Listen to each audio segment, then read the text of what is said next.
ইন্দোনেশিয়ার মধ্যে অনেক মুসলিমরা আছে, কিন্তু অনেক মুসলিমদের বাড়িতে রামায়ণের পাঠ হয়।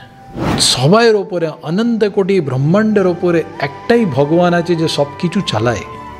এইটা হিন্দু ধর্মের শাশ্বত সিদ্ধান্ত আছে। ধর্ম তাকেই বলে যে ভালো পথে আমাদের নিয়ে যায়। 500 বছর ধরে ভগবান শ্রীরাম উনি নিজের ঘরের মধ্যে বসেছিল, কিন্তু মন্দির তৈরি হয়নি। এইবারে এই মন্দির তৈরি হয়ে এই সনাতন সিদ্ধান্তগুলো সারা বিশ্বতে ছাড়াবে। বিএপিএস স্বামীনারায়ণ অক্ষরধাম মন্দির থেকে আমার আশা হয়েছে বিএপিএস স্বামীনারায়ণ অক্ষরধাম মন্দির আমাদের নিউ দিল্লিতে প্রচণ্ড বড় মন্দির আছে। It's one of the largest temple in India. এই সম্প্রদায় প্রায় 1200 মন্দির পুরো বিশ্বতে আছে। আর রিসেন্টলি আমাদের আমেরিকা নিউ জার্সি রবিন্সভিলের মধ্যেও the second largest Hindu temple তৈরি হয়েছে, স্বামীনারায়ণ অক্ষরধাম মন্দির। আর 14ই ফেব্রুয়ারিতে আবুধাবির মধ্যেও সবথেকে প্রথম মিডল ইস্টের মধ্যে প্রচণ্ড বড় হিন্দু মন্দির তৈরি হতে যাচ্ছে। আর পশ্চিমবঙ্গের মধ্যেও প্রায় 50 বছর ধরে আমাদের সংস্থা এখানে অনেক কার্য করেছে। একটা ভবানীপুরে মন্দির ছিল, আর এখন আমাদের জোকার কাছে খুব সুন্দর বিএপিএস স্বামীনারায়ণ অক্ষরধাম মন্দির তৈরি হয়েছে। এই সংস্থা অনেক রকমের কাজ করে, আর it's a socio spiritual organization. লোকেদের সামাজিক কার্যের সঙ্গেও ওর আধ্যাত্মিক উন্নতি হয়, সেটাই এই সম্প্রদায়ের মূলভূত গোল আছে। আমরা শরীরের জন্যে কাজ করি, শরীরের জন্য অনেক রকমের এই বিশ্বতে আমরা ক্লাব দেখতে পাচ্ছি, জিম দেখতে পাচ্ছি। শরীর কিছু ভালো খেলে শরীর ভালো থাকে। বুদ্ধি ভালো করার জন্য আমাদের অনেক স্কুল কলেজ আছে। মনটাকে হালকা করার জন্য there are so many theme parks and gardens are there। কিন্তু আমাদের মনের মধ্যে পরম শান্তি হয়। তাই জন্যে হিন্দু ধর্মের যে সনাতন সিদ্ধান্তগুলো আছে, সেই সিদ্ধান্তগুলো যদি আমাদের জীবনের মধ্যে আসে, তাহলে আমরা মনের মধ্যে পরম শান্তির অনুভূতি করতে পারি, আর মরার পরেও আমাদের আত্মার মুক্তির পথে যেতে পারি। সেই একটা এই সম্প্রদায়ের মূলভূত লক্ষণ আছে। সনাতন হিন্দু সম্প্রদায়ের যা সিদ্ধান্তগুলো আছে, সেই সিদ্ধান্তগুলো আমরা এই মন্দির করে অনেক রকমের বিভিন্ন অ্যাক্টিভিটি করে আমরা সমাজের মধ্যে লোকেদের জীবনের মধ্যে আসতে পারে। তাই জন্যে আমরা কার্যান্বিত থাকি। মহারাজজি, দ্বিতীয় প্রশ্ন, এই 22 তারিখ রাম মন্দির উদ্বোধন হচ্ছে, এই যদি পুরো ব্যাখ্যাটা আপনি একটু করেন। ভগবান শ্রীরাম তো পুরো হিন্দু ধর্মের সবাইয়ের জন্য একটা প্রাণ আছে।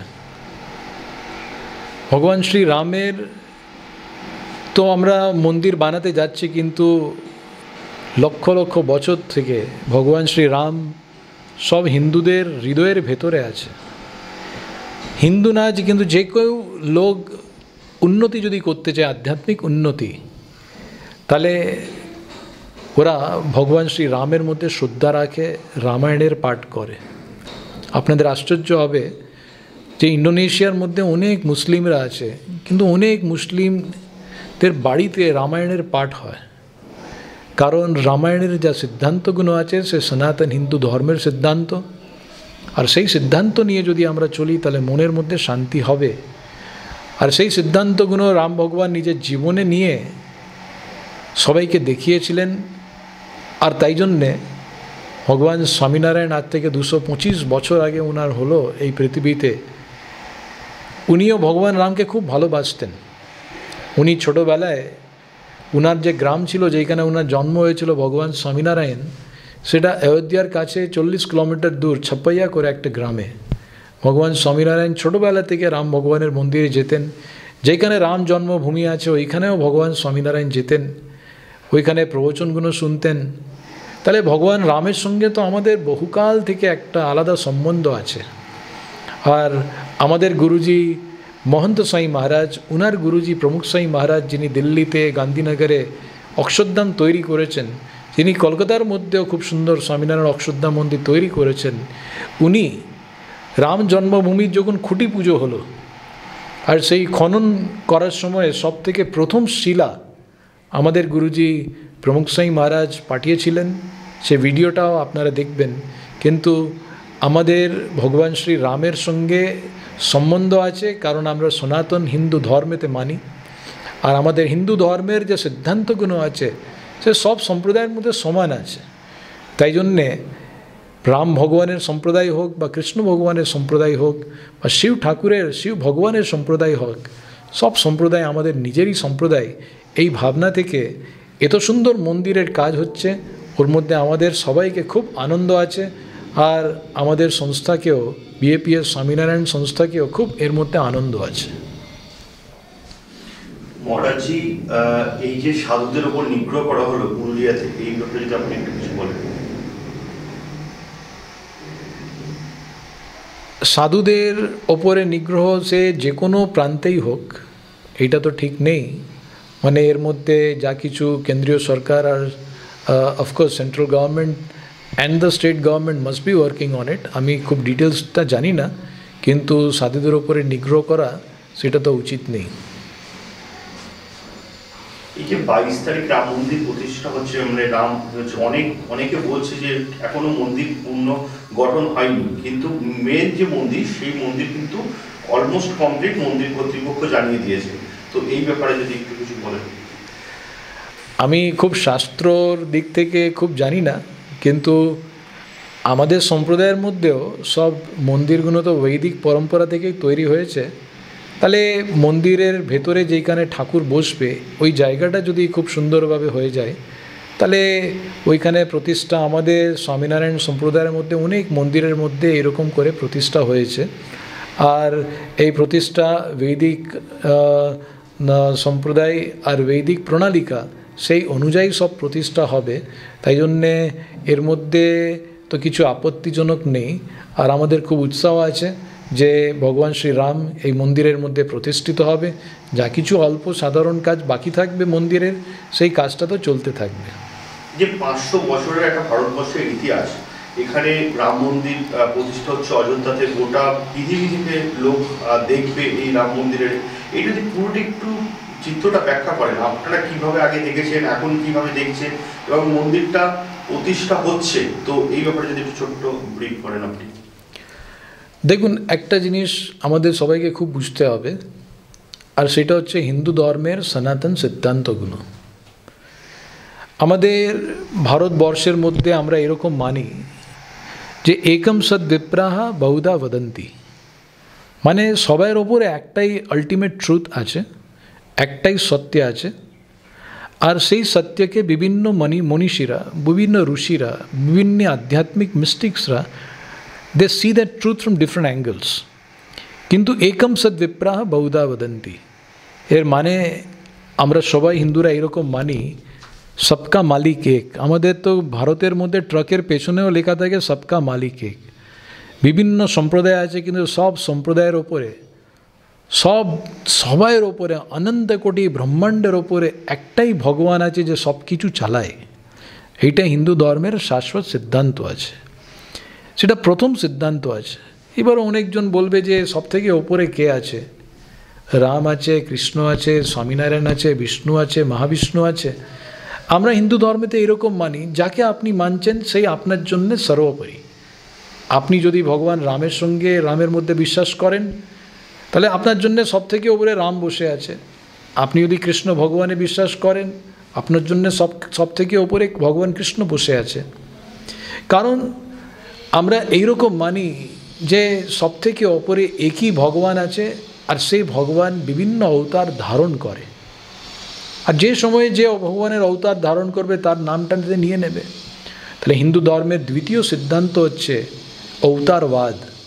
সব থেকে ওপরে যে ভগবান আছে সে বিভিন্ন অবতার ধারণ করে, এটা একটা দ্বিতীয় সিদ্ধান্ত হলো। তৃতীয় সিদ্ধান্ত হচ্ছে সে ভগবান এই পৃথিবীতে অবতার ধারণ কেন করে। তাহলে সব থেকে বড় সিদ্ধান্ত হচ্ছে যে এই পৃথিবীতে উনি অবতার ধারণ করে আত্মার মুক্তি দেওয়ার জন্য।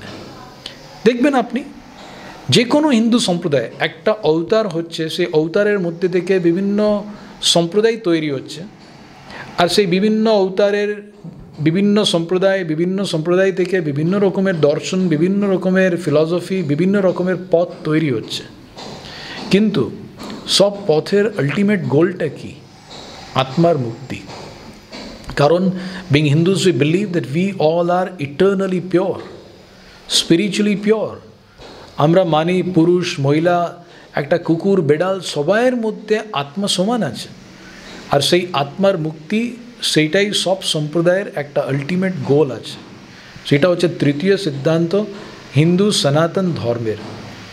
এইবারে যে আত্মার মুক্তি, তাহলে মুক্তিটা কেন হচ্ছে না? আত্মার মুক্তিটার মানে হচ্ছে আমরা মরার পরে ভগবানের ঘরে গিয়ে বসে যাব, ফিরে জন্ম মরণ নিতে হবে না। তাহলে হিন্দু ধর্মের চতুর্থ প্রিন্সিপাল, যদি আত্মার মুক্তি না হয় তাহলে কি হবে? তাহলে পুনর্জন্ম হবে। পুনর্জন্ম। All the Semitic religion, Islam, Christianity, Judaism, they don't believe in reincarnation, but we Hindus believe in reincarnation. আমরা পুনর্জন্মতে মানি, কারণ পুনর্জন্ম সে একটা সনাতন সিদ্ধান্ত আছে। প্রত্যেক হিন্দু সম্প্রদায়ের মধ্যেই সনাতন সিদ্ধান্ত আমরা দেখতে পাই। তাহলে পুনর্জন্ম সেটা চতুর্থ সিদ্ধান্ত। পুনর্জন্ম কেন হয়? কেন পুনর্জন্ম হয়? তাহলে হিন্দু ধর্মের পঞ্চম সিদ্ধান্ত হচ্ছে, হিন্দু ধর্মের পঞ্চম সিদ্ধান্ত কর্ম সিদ্ধান্ত। যদি কিছু খারাপ কাজ করে থাকি, জন্মটা নিতে হবে, শাস্তি পেতে হবে। তাহলে each and every action has equal and opposite reaction. তাহলে কিছু খারাপ কাজ যদি করে থাকি, তাহলে নেক্সট বার্থের মধ্যে সেই খারাপ কাজের ফল আমরা পাবো। সেই কর্ম সিদ্ধান্তর মধ্যেও হিন্দু ধর্মের বিভিন্ন সম্প্রদায়গুলো মানে। তাহলে এই পাঁচটা হচ্ছে হিন্দু ধর্মের সিদ্ধান্ত। এইবারে কর্ম সিদ্ধান্ত থেকে যদি বাঁচতে হয়, তাহলে আমাদের কি করা উচিত? হিন্দু ধর্মের সিক্স প্রিন্সিপাল হচ্ছে, যদি বাঁচতে হয় তাহলে ভালো কাজ করুন। খারাপ কাজ করলে শাস্তি পাবেন, তাহলে ভালো কাজ করতে হবে। ভালো কাজকে করার মানে হচ্ছে সদাচার। ধর্ম জ্ঞেয় সদাচার। ধর্ম তাকেই বলে যে ভালো পথে আমাদের নিয়ে যায়। তো সদাচারের পথটাও সেটা হিন্দু ধর্মের sixth principal, that's common in all the সম্প্রদায়স। আপনি যে কোনো সম্প্রদায়ের মধ্যে যাবেন, সে ভগবান রামের সম্প্রদায়, কৃষ্ণ ভগবানের সম্প্রদায়, স্বামীনারায়ণ সম্প্রদায়, যে কোনো সম্প্রদায় আপনি যাবেন, সব সম্প্রদায়ের মধ্যে যাবেন, সদাচারের কথাগুলো সমান আছে। সব সম্প্রদায় মানে কোনোদিন ব্যভিচার করা উচিত নেই, নেশা করা উচিত নেই, জুয়া খেলা উচিত নেই, চুরি করা উচিত নেই, মিথ্যা কথা বলা উচিত নেই। এই সব সম্প্রদায়ের মধ্যে সমান আছে। তাহলে আমরা সব সম্প্রদায় এক আছি। এটা হচ্ছে সিক্স প্রিন্সিপাল অফ হিন্দুইজম, সদাচার। যেমনি সদাচার আছে, এইরকম ঠাকুরের প্রতি ভক্তি আছে। সেটা হিন্দু ধর্মের seventh principle. And you see, you go to any সম্প্রদায় ইন হিন্দুইজম, সব জায়গাতে ভক্তির প্রণালিকা সমান আছে। ঠাকুরের আরতি হবে, পুজো দেওয়া হবে, মানসী পুজো হবে, ঠাকুরকে ভোগ দেওয়া হয়, ঠাকুরের দণ্ডবোধ প্রণাম হয়, পঞ্চাং প্রণাম হয়। এই সব প্রণালিকা যেটা আছে, ভক্তির প্রণালিকা, সে সব সম্প্রদায়ের মধ্যে সমান আছে। তাই জন্য আমরা সব হিন্দুরা এক আছি। হ্যাঁ, নিশ্চয়ই যদি ভগবান রামের মন্দির যদি থাকে, তাহলে মাঝখানে ভগবান রামের মূর্তি থাকবে। ভগবান কৃষ্ণর মন্দির থাকে, তাহলে ভগবান কৃষ্ণর মূর্তি মাঝখানে থাকবে। মা দুর্গার যদি মন্দির থাকে, মা দুর্গার মন্দির মাঝখানে, মূর্তিটা মাঝখানে থাকবে। কিন্তু হৃদয় থেকে সব জায়গাতে ভক্তির প্রণালিকা সে সমান আছে। সেইটাও হিন্দু ধর্মের একটা সপ্তম সিদ্ধান্ত আছে। এবারে ভক্তি আমরা কখন করতে পারি? ভক্তি কখন করতে পারি? তাহলে ভগবানের মূর্তি যদি আমাদের সামনে থাকে, তাহলে আমরা ভক্তি করতে পারি। তাহলে হিন্দু ধর্মের অষ্টম সিদ্ধান্ত আমরা মূর্তিতে মানি। আজকে বিভিন্ন হিন্দু সম্প্রদায়ের মধ্যে যাবেন, আমাদের পশ্চিমবঙ্গে তো আমি বাড়ি বাড়িতে, ঘরে ঘরে যখন যাই, সব বাড়িতে মন্দির থাকে, সব মন্দিরের মধ্যে মূর্তি থাকে। কারণ আমরা মানি, আমাদের রক্তের মধ্যে আছে যে মূর্তির মধ্যে সাক্ষাৎ ভগবান বিরাজমান আছে। এই এক ভাবনাটা, সেইটা হচ্ছে হিন্দু ধর্মের সনাতন সিদ্ধান্ত। আর তাই জন্য আমাদের পশ্চিমবঙ্গে, পুরো ভারতের মধ্যে 12 মাসে 13 পুজো হয়, অনেক জায়গায় 14-15 পুজো হয়। এর কারণ আমরা মানি যে মূর্তির পুজো যখন করছি, তখন সেই মূর্তির পুজো করলে সব থেকে ওপরে যে ভগবান আছে, ওইখান অবধি আমাদের ভক্তিটা পৌঁছে যায়। এটা হচ্ছে হিন্দু ধর্মের অষ্টম সিদ্ধান্ত। মূর্তি পূজা আমরা কখন করতে পারি? মূর্তি পূজা কখন করতে পারি? তাহলে মূর্তিকে ভগবানের মন্দিরে বসাতে হবে, আর সেটা হচ্ছে হিন্দু ধর্মের নবম সিদ্ধান্ত। তাই জন্য আমরা হিন্দু ধর্মেতে বিভিন্ন মন্দির তৈরি হয়, ঘরে ঘরে মন্দির তৈরি করি, গ্রামে মন্দির তৈরি করি, আর কিছু সময় হলে আমরা মহামন্দির তৈরি করি, যেমনি অক্ষরধাম তৈরি হয়েছে, দিল্লিতে তৈরি হয়েছে, আমেরিকার মধ্যে তৈরি হয়েছে। আর এখন আমাদের মনের খুব আনন্দ আছে যে 22 তারিখে রাম ভগবানের মহামন্দির তৈরি হবে। অনেকজন বলে যে এ তো মহামন্দির তৈরি করার কেন দরকার আছে? আমি মাঝখানে এখন ইংল্যান্ডে গিয়েছিলাম সেন্ট পল ক্যাথেড্রাল চার্চ দেখতে, খুব সুন্দর চার্চ। ইন্টারপ্রেটারকে যখন বললাম যে এত বড় চার্চ আপনি কেন তৈরি করেছেন, খুব সুন্দর উত্তর আমাদের দিয়েছে। আমাদের বলেছে যে আমাদের ঠাকুরকে মেরেছে, তাই জন্য আমরা সারা বিশ্বকে জানিয়ে দিয়েছি যে আমাদের ঠাকুরের জন্য আমরা কি করতে পারি। নিজের ঠাকুরকে মেরেছে, তাহলে ওনার হৃদয়ের মধ্যে একটা ভক্তি আছে যে আমরা বড় চার্চ করব। তাহলে আমাদের হিন্দু ধর্মেতে 2000 বছরের যদি আমরা ইতিহাস দেখি, আমাদের ঠাকুরের মূর্তিগুলো ভাঙা হয়েছে, মন্দিরগুলো ভাঙা হয়েছে, অনেক ভক্তদের কষ্ট দেওয়া হয়েছে, তবেও আজকে 80% পপুলেশন আর হিন্দুজ। কারণ আমরা হিন্দু সনাতন সিদ্ধান্তগুলো যে আছে আর ইটার্নাল প্রিন্সিপালস, তাহলে এইরকম যে সনাতন সিদ্ধান্ত ওই সব বিশ্বকে দেখাবার জন্যে কি আমরা মহামন্দির করতে পারি না? তাই জন্যেই এইরকম সেঞ্চুরিতে কখন কখন এরকম মহামন্দির তৈরি হয়, যে মন্দিরগুলোর দর্শন করলে আমাদের হিন্দু ছেলেদের মেয়েদের হৃদয়ের ভেতরে একটা বিশ্বাস বাড়ে, একটা আত্মীয়তা বাড়ে, একটা প্রাইড বাড়ে যে we are not from a normal religion, we are from a great institution, great religion and great culture। আর তাই জন্যে বিএপিএস স্বামীনারায়ণ মন্দিরের মধ্যেও আমরা বিভিন্ন রকমের মহামন্দির তৈরি করি, যার মধ্যে অনেক ভক্তরা আসে। এই 1 জানুয়ারিতে আমাদের বিএপিএস স্বামীনারায়ণ কলকাতা মন্দিরের মধ্যে 20,000 লোকজন এসেছে। সেটা কাউকে দেখাবার জন্য আমরা করিনি, কিন্তু আমাদের ইয়াং ছেলেরা মেয়েরা হিন্দু ধর্মের যখন মন্দিরে আসে, দর্শন করে, মহামন্দিরের মধ্যে আসলে ওদের হৃদয়ের ভেতরে একটা গর্ব হয় যে আমরা একটা সনাতন হিন্দু ধর্মের সঙ্গে জুড়ে আছি।